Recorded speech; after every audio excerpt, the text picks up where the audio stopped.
Good afternoon, everybody. Hope you're all well today. Good morning to those of you on the West Coast. G'day, Shane. How are you, mate? Welcome to your live market update. Hi, Bill. Good to see you here, buddy. Just let me know you can hear and see me okay. That'd be fantastic. And we'll get things underway for today. Thanks, Jonathan. Cheers, Stephen. Thanks, guys. All good stuff. Right, let's put up this little important message here, which just is there as a reminder that these are my opinions only, not representative of Go Markets. This is for educational purposes only, so please do your own due diligence on anything that you see or hear. Manage market risk well, of which there's been plenty over the last couple of days, and of course follow your trading plan always. Let's g'day, Michael. Glad to see the internet's working for you today.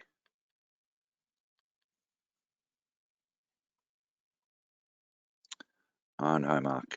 Okay, let's have a look at what's come across the news then to start to kick off the session, and then we'll have a look at some charts and background data to all of this. So, of course, overnight markets closed in the red after the interest rate decision from the Fed after their two-day meeting suggested that they would be potentially raising interest rates prior to that earlier estimation of end of 2023. There's now suggested or predicted that potentially there could be 2 rate hikes in 2023, but it is very much a prediction. And later on, the Fed chairman came out and during his press conference did calm the markets down a little bit. We'll have a look at what that all meant to charts there and then, and bond yields obviously raised on the back of that news. US futures are trading negatively, although off their lows. Again, we'll have a look at that in a moment. And Asian markets are really struggling in early trading, despite some positive GDP number out of New Zealand and some relatively okay employment news out of Australia. The VIX has popped higher, obviously, as we would expect whenever the market's a little anxious, and the US dollar index has shot higher to touch 2-month highs. And we'll have a look at what that's doing right now. Subsequently, of course, gold dropped significantly and broke through support levels and is now actually at the next one down, which is testing the 200 EMA. So again, we'll have a look at a chart of that in a moment. Later on today, we have got some important news coming out. It is, as we said yesterday, there is a couple of big days, with today having the US jobs and manufacturing data out later and European CPI. In this inflation rate sensitive environment, that's going to be an important number, even if it is out the Eurozone. It may well have a wider impact than just the currency. So let's put some meat around those bones. Let's just have a quick look. There's the futures, all in negative territory. But as I said, off their lows of the session, we're seeing the Asian markets look pretty weak. And consequently, of course, we're seeing the European futures also in the red as we go. And that is interesting also, as we see the VIX popping over 20 again for the first time for some time. Little pullback in crude oil, as you can see, but there's gold and silver getting smashed again today. It was looking pretty neutral early on, but since that early trading, we've seen a fairly major pullback. And that really is due to the US dollar showing some more strength, tackling at 91.30. Just remember that level. We'll talk about it again in a moment.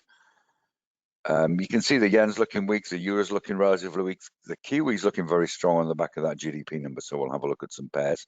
Remember, a good way to address this is to look at the weaker pairs versus the stronger ones as a place to start. You look around the markets.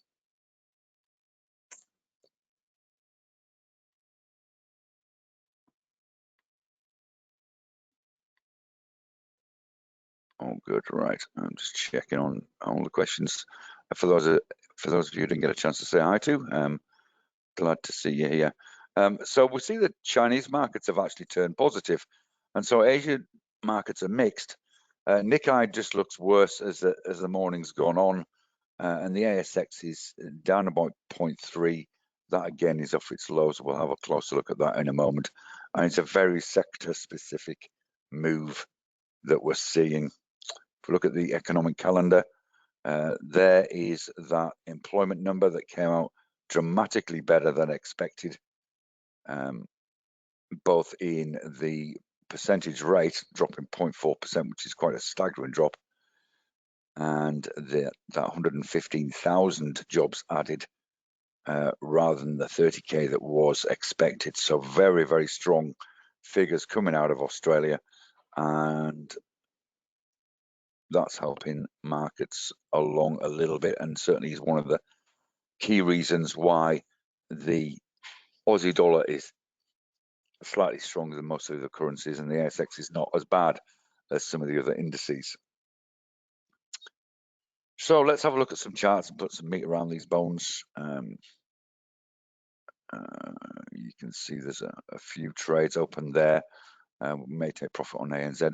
Most of these are open this morning, apart from APT, which has held on. Of course, the copper trades that we entered yesterday for educational purpose on the back of that copper session that we did. But it's been a really hard week. I must admit, it's been one of those weeks which has been really hard to call. But nevertheless, you just get on and do the thing and respond to what the market's done. Now, starting with the NASDAQ 100 in a 5-minute chart, just to show you what happened. So this is when that interest rate statement came out, along with the decision. And then we got a dramatic move downwards. So essentially, in the space of around about 45 minutes, we got a drop of in excess of 1%. Okay, just in that hour period. Then we got a recovery on the back of those, on the back of the calming words by Jerome Powell, the Fed chairman, who suggested that, look, it's merely a prediction. It's not going to definitely happen. It's very difficult to actually plant your flag in something when there is so much uncertainty around still in terms of how things may happen. So that's what happened. And then we just got to drift down again towards the back of the session. Asian markets followed through on that. You can see that. And then we've had a little push up over the last hour. And we look as though we're trying to hold on to these 13,900 levels for right now. So that's really, if you like, the story of what happened. There's the S&P 500. You see a very similar picture. In terms of what this does, essentially what it's doing is it's brought us back down around about that 2% mark. So it's hardly a significant drop. I must admit, on the back of that statement, I was anticipating a more slightly severe response. But we managed to, we've tested that during the night session. We've tested that this morning in Asian trading. As you can see, we're sort of off our lows of the session, although still below that which we opened. We actually opened slightly to the upside. US dollar index. Now, US dollar index was interesting. And again, I'm going to start with a short-term chart just to show you what happened. So that was that initial statement that came out. You can see the volume associated with that, massive. And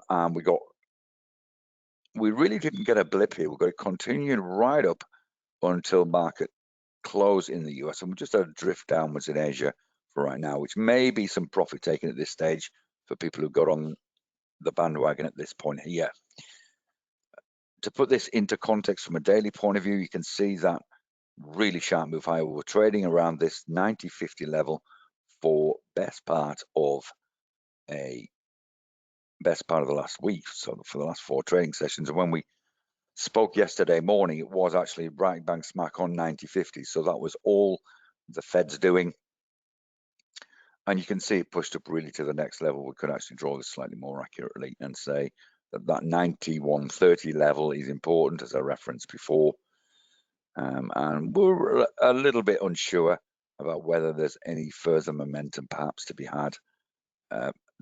Undoubtedly, the data, particularly that jobs data out later on this evening, will have an influence on this. And certainly that was one of the messages that that the Fed gave, is that they expected to be inflation to be high for the remainder of this year, and then to start to drop back down to their target between 2 and 2.5% during 2022. And they weren't going to take any intervention on their asset buying until there was evidence that not only the jobs situation was improving significantly from where it is right now, but also that inflation was getting a little too hot. So there's no indication of a move right now, but they did suggest that they would maybe even forewarn the markets. Good day, Gigi. So that's really where the Fed is at, and why possibly we haven't seen a further move up in Asia today. So it's really a catch up on the stocks to see where we're at, and then from there we'll see what happens. There's gold, interestingly starting to bounce this morning. Again, if we put it on the 30-minute chart, you can see the impact of the Fed. There's Asian Open. So we're just drifting higher again and again. Just be careful. This may be, two things may be going on here. First of all, of course, we may be trying to find a support at this lowest level we've hit since the beginning of May. Secondly, there could be, from a price action point of view, there could be some closing of some short positions here, perhaps that were open yesterday in trading in Asia.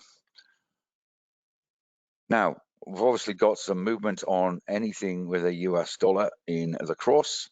There's the euro smashed right down through that 120 level, which is important, and looking to see if we can sort of hold on to 120 at this stage, or slightly higher in Asian trading over the last couple of hours or so. I'm going to put on a weekly chart of the yen just to get context in this. So you can see that 110.20 we were talking about yesterday. This was our chart of the day yesterday, and obviously it did very well. There's the daily chart. So it did well when it broke that, and we suggested a potential profit target of this level that it's at now, simply because this was the level back then. But putting it on a weekly chart, you can see again, this was important back in March 2020. And so from here, if we do get a further push higher, then we're looking at another 94 pips plus on the weekly chart. If we look at Aussie US, I'm putting this on a short-term chart, so you can, this was the employment number came out, looked really positive for one candle, and then just dropped down, drifted down, and it's continued really to trade around this level. It's before that employment news came out. So despite the strength of that, which was pretty staggering, we're not getting a lot of movement on the Aussie US. So we saw yen weakness, we've seen Aussie strength. Let's have a look at the Aussie yen on a 30-minute chart. So there's Asian Open. You can see it's doing significantly better. That was that employment number. We've caught a few people out potentially. And it's why it's always a good idea to see what the next move is on any long candle like that. And quite clearly on the case of the Aussie dollar, it was down against most currencies. So again, just pull back to that pre-data level of around about 84.35. But we actually don't mind this. There's a 25 pip gain to be had here, so we don't really liken this a lot. If we look at the euro Aussie, you can obviously see the reverse of that. We had a smash through that support at 157 when that data came out. That continued, tested support at this 157 level, and then subsequently bounced higher. So again, patience is going to be important here. If we do get, so we're not seeing a massive follow through or on the data. So markets are really quite perturbed by everything that seems to be going on right now. As I said, the Kiwi came in very strong. It's well worth having a look at a Kiwi US dollar chart. You can see there we've got Asian trading starting lower, obviously on the back of that Fed news, but really since that GDP number came out, which is right at the start of trading, we've seen it push higher, just a little pullback in the last hour. So we actually do like this for a potential move up around about 42 pips if it closes above that 71 level. So this is our chart of the day. It's the Kiwi US dollar looking for a break of 71 cents. Against other pairs, you can see not a dissimilar picture against the yen. There's just, with the yen, there's just quite a lot of noise around here, which put us off this a little bit. And with the Swiss franc, we'll have to let this catch up. Just not like full data. There we go. So let's have a look at the daily chart on this first of all, because we tested the 200 MA earlier in the week and we've moved back over that. Now this level here is relatively important. So that's 64.40 level, which it's testing at the moment. We'll just put it on a 30-minute chart. You can see we had a break above that and we've had a reversal. It depends how far this pulls back as to whether this looks interesting or not. Let's actually put it on the hourly chart. But again, what I don't like about this is unless it breaks that 64.50 level, I think we're going to hit noise. It's going to be quite noisy up to there. And then, of course, if we take this back even further, you can see how important this level is here. So we're going to put 64.50 on this. I'm not sure it's actually going to get there today, but keep this on your radar. There it is. You can see how it was support here, resistance here, and in the early morning trading today. So 64.50 could be a level worth looking at. If we add our ATR to that, maybe about 35 pips in that on the hourly chart. Okay, so as I said, we're planting our flag in the Kiwi USD as our FX chart of the day. If we subsequently look at some stocks, just going to refresh.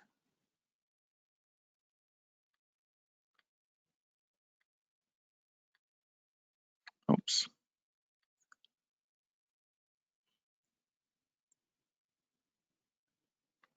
Give me a second, sorry about this. So it's a very mixed bag in stocks in terms of what sectors are doing well and what aren't. You'll be able to see here that we're down 0.3% as we suggested, which is off the lows of the session. We hit those around about half an hour into the trading day, which is around about 20 minutes after all stocks were open. So we've moved up from there. Now, yesterday when we talked, we stressed the importance of 7,400 as the next key level on the ASX 200. We failed to hold that yesterday. With a lot of stocks that we're looking at earlier in the day, we're closing towards the back end of that session, towards the lows, and that would be a reason not to get in, of course. We can see today, even at a glance here, banks are where the money's at, not surprisingly because of that bond yield issue, and resources are getting hit hard, as materials got hurt a little bit, with copper, oil, gold all being down. So it doesn't come as any surprise to see that we've got only a few advances versus declines, almost a 3-to-1, not quite there, maybe 2.5-to-1. But you can see straight away ANZ up nearly 2%. That was the position that we're in already. Bendigo up nearly 2%. CBA, I'm guessing around the same, 1.2% higher.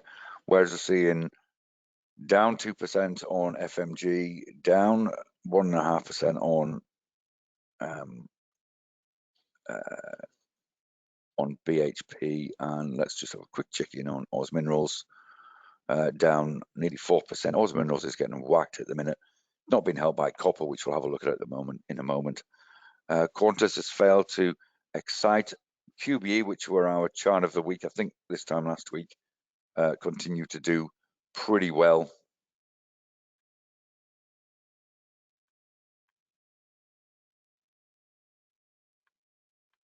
And yeah, TWE down a little bit today. That was our chart of the day yesterday, and really the candle said it all, closing into, I think as we met yesterday, we were talking about the candle not being complete, and really if we'll have a look at a candle at the end of the day for the last hour and see where it was at. Now, one sector which is doing quite well again, which we'd like last week, or one sector that's holding on okay, is the fintech Afterpay, holding in okay there. Zero down a little bit, and Zip's not changing the world. And the other copper players that we actually talked about last night, we'll have a look at too. But again, we see NAB up 1%. Right, okay, so, and energy's obviously pulled back as well. WPA, we're looking quite strong, but I'm guessing we're going to see those down as well. Yeah, there's 2.5%. That reflects that pullback. Now let's have a look at some stocks. So let's start with APT. So you can see APT is holding okay around about this 105.65, which has been the high for the last 2 days. That still looks quite positive in terms of a move higher from here. We just need to see it close above these last 3 candles. So check in that in the last hour and see where it's at. Now let's have a quick look at TWE. You can see this is where we were talking yesterday. It already started to sort of move down a little bit. Let's just get this right. So at about 550. So yesterday we were, let's just put it on a 30-minute chart, just make it easier.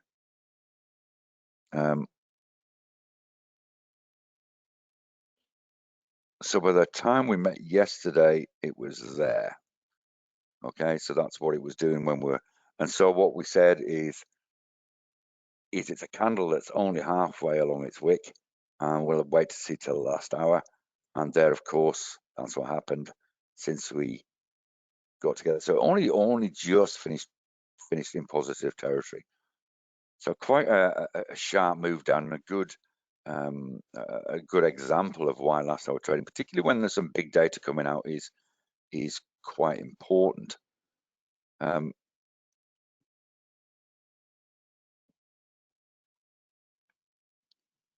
So again, we'll just bring this close so you can see a very vicious candle this morning. You can see it dug down best part of 50 cents subsequent to open. I mean, that's hard yard stuff. That's really quite difficult to play on, and the average true range on this, you can see, is 20. So if we're doing a 1.5 ATR below our entry, if we'd entered here, which we shouldn't have earlier in the day, then that would have taken us out here anyway.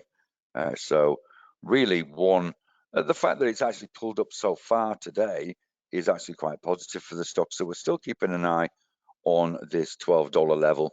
And now we've got a line in the sun that says, well, look, we want to see it break. We want to see it break the high from yesterday. Oz Minerals, as I said, is looking really weak. We said this support is interesting at 23.50, and it really hasn't touched the size. It just smashed through that on open today. And this is really because of copper. Let's just pop a copper chart up, which obviously, like most resources, got a little hurt yesterday. But you can see the interesting move on copper today. As I said, we need a couple of candles that say, look, this is done for now. So that 430 level is important. I think we mentioned 430 in yesterday's webinar as a key level, and that looks as though it's a level that the market wants to potentially hold on to. Again, be aware that this could be short covering, but we did actually close towards the low of the session yesterday, as with most of the commodities that were kicking around. So be patient with this. If you are looking to enter anything on this, even on a short term, you can see that there's almost like a head and shoulders pattern going on there, and that corresponds with that low there. So the neckline was at 431. We're trading towards the top of the candle now in this 30-minute period. So slow but sure, but having the stops in place that make it a safer trade. PLS, this is interesting again, interesting candle action today. Obviously, like most of the market, we pull back initially, but PLS is actually holding on okay to around about this 133 level. You can see how it was important here and here. So we're looking to hold that into the close and then potentially get a bounce, and we might get interested in this again. You can see that there's 6% up to 140. It's certainly been one of our favorites over the last little while. We got there was a breakout here, and really this engulfing candle here would have been your exit, irrespective of whatever else is going on in terms of stops or trail stops.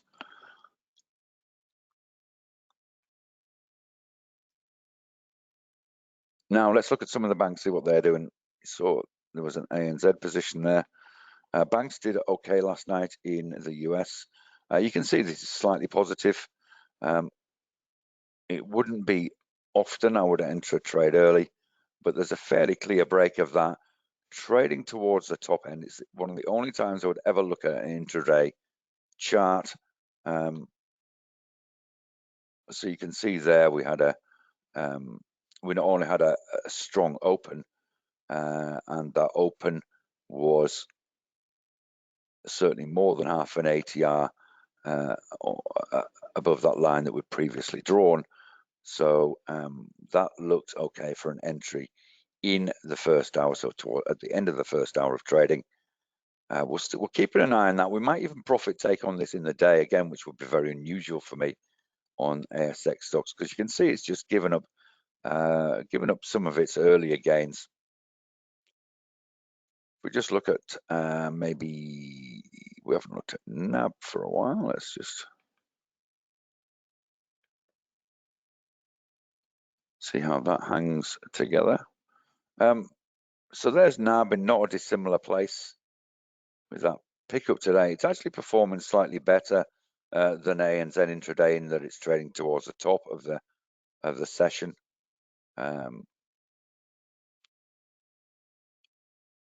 Now this does have a market going up around about 1.5%.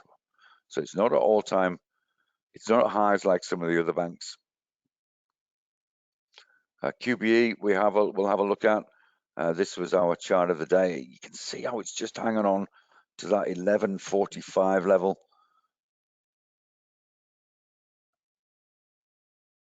And we'll want to have a look at it at that point.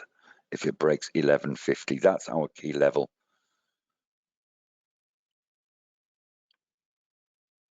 Now Sunfire Resources, so the other copper play that we talked about yesterday. Again, we had a potential move down, but we're looking to see if we can make our way back to support around this $7 level. So a little bit of work to do to get back up there, but again, if it does, and we do get that increasing sort of move higher in copper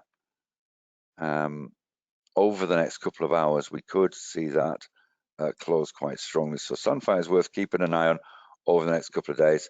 Probably around about 1730 would be where we will be get interested in that.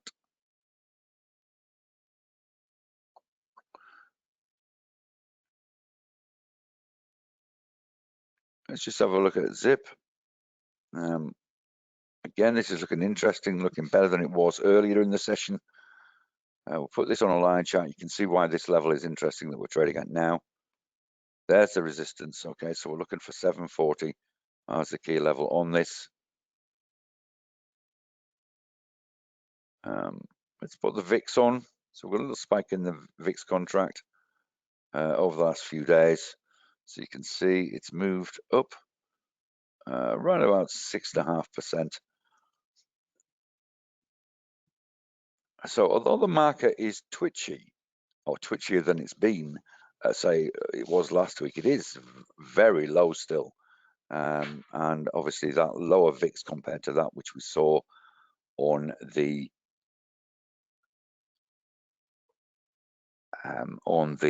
Finviz is due to different contracts being in place.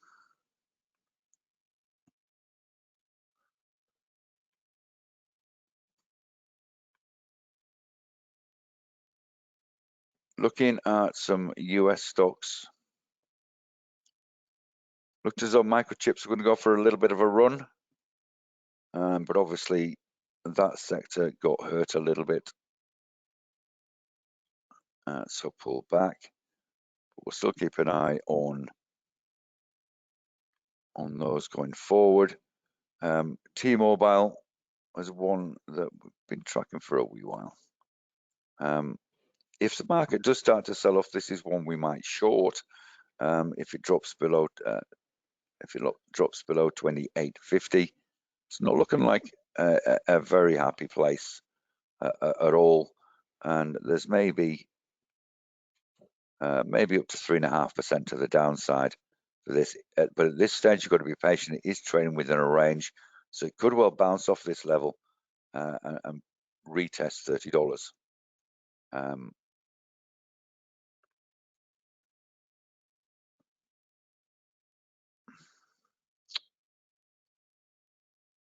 Look at PayPal, which has been one of our favorites over the last little while, and that really isn't going anywhere quickly. We liked it when it broke this level here, up to 275, and it's really stopped there. Not surprisingly, it was resistance here and here. We got that pullback last night along with the rest of the market. So really it's a case of, well, let's see how we open tonight, and then we can make a rejudgment on that. TSM. No, it wasn't TSM I was looking at. It's worthwhile checking in on Caterpillar. Caterpillar have had a significant down move, but what we're seeing here is potentially the end of this downwards move. Okay, Caterpillar was obviously a beneficiary from infrastructure spending, etc., and really was one of the outperformers since the pandemic up.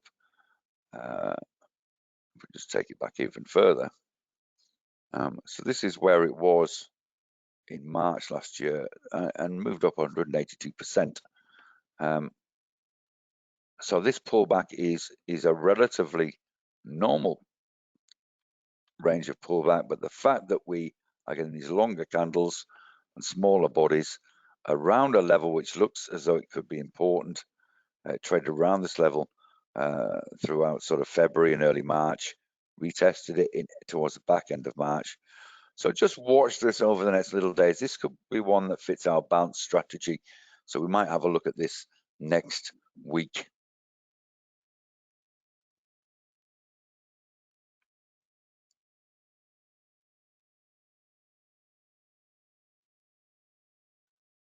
So we're actually going to plant our,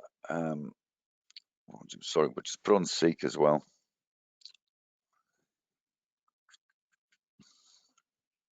Seek we're looking interesting, but we've had a pullback today, which is sort of blown. We're looking at this yesterday thinking this could be good, but really we've got an engulfing bearish candle, so we don't like that very much. Any others you want me to have a look at, guys?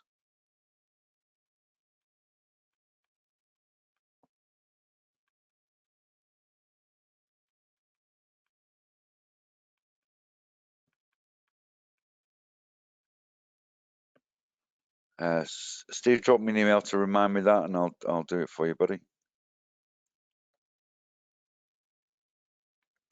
OIC suffered as with all the resource sector.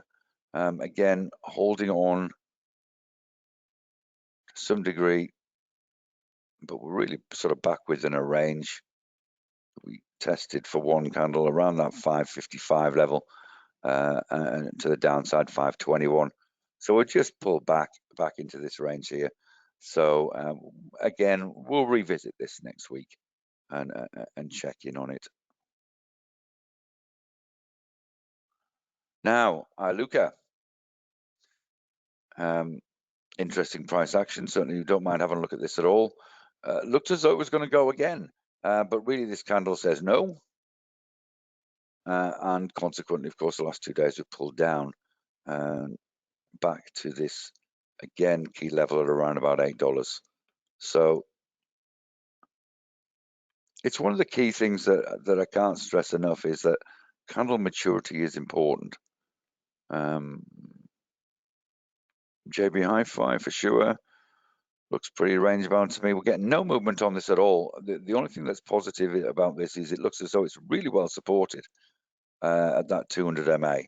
But way too early to get into this. We need to break it to the upside from a technical point of view to get excited. Just having a look. I think I've gone through all of the Zoom, yes, for sure, and Kogan. So let's do Kogan first. Kogan, oh, that's not a bad. Kogan's holding on, but has really failed to break.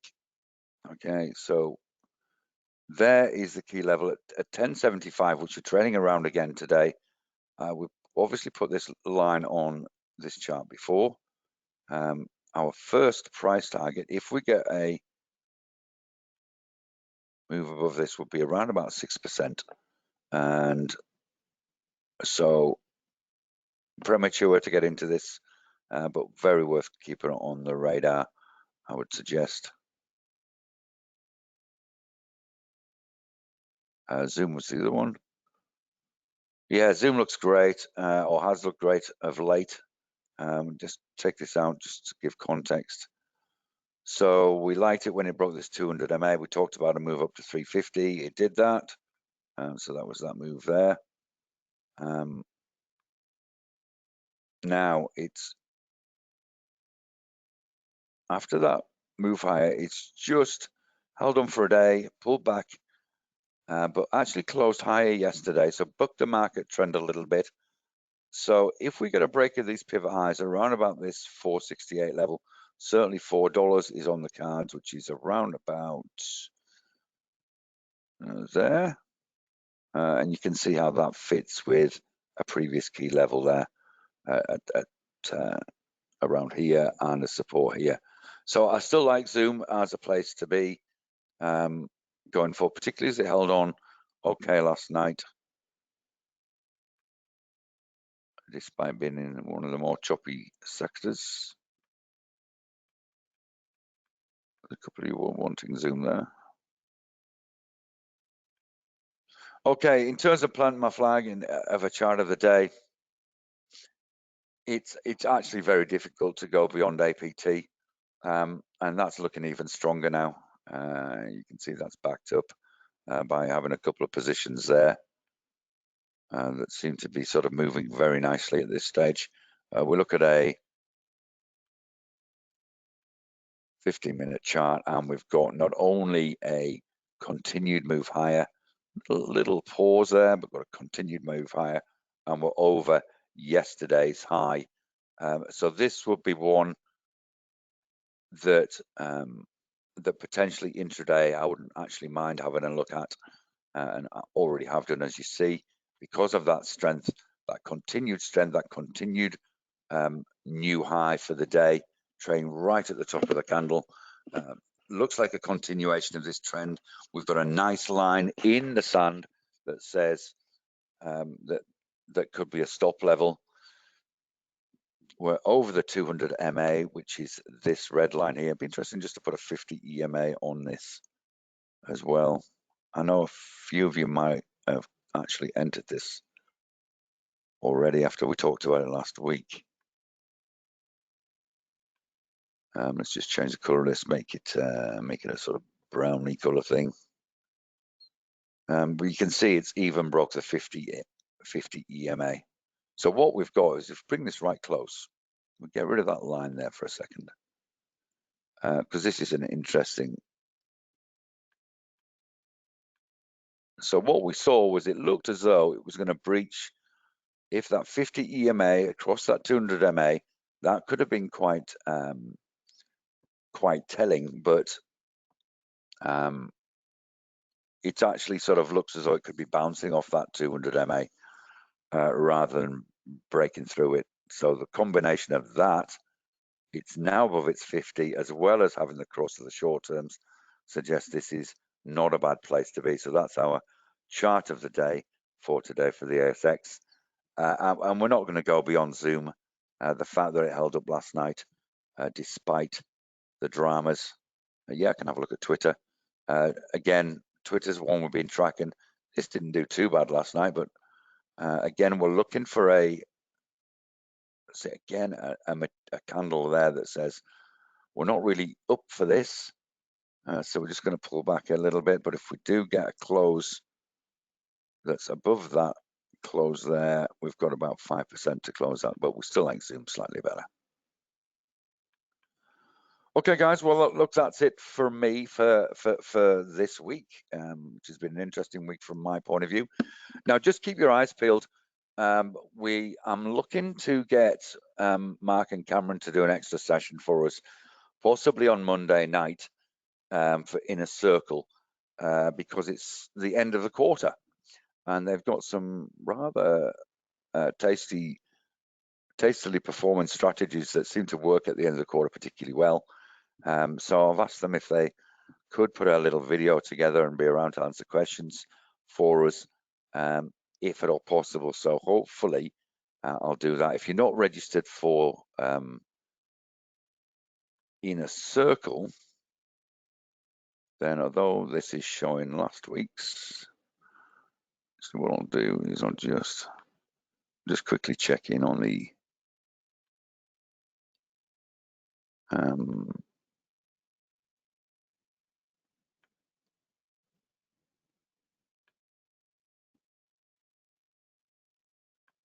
now the other thing to say, so just if you're not part of the Inner Circle and you're interested in an extra session on Monday, then that's important. Get along to that. Now, the other thing to say is next week we've also got our next two-part intermediate trading clinic. Now, these have just gone down the storm. It gives me a real chance to sort of mention journal 17 times in one session. No, but it's really important. This is a critical session. Okay, so if you're not part of that, that's next Tuesday at 8 o'clock.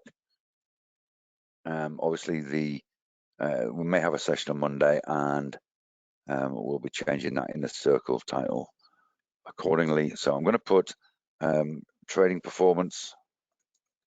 So it's a two-part series. So it happens on June the 22nd and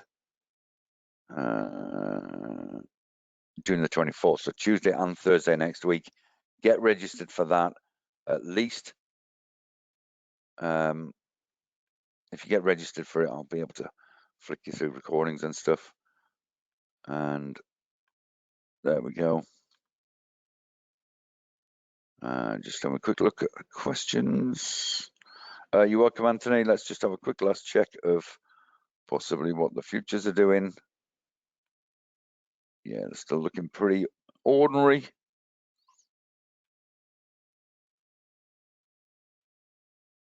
And also, I know many of you on here have had a look at it, but thanks for the feedback you've given on traderiq.com.au. I really appreciate the feedback you've given. I did ask a few of you to have a quick look and give me some feedback, so thank you for that. That's really appreciated. Okay, guys, take care of yourselves. We'll catch you again very soon. have a great rest of week and relax over the weekend, and we'll catch you when we catch you next. Okay, guys, see you, GG, and let's cheers, Shane.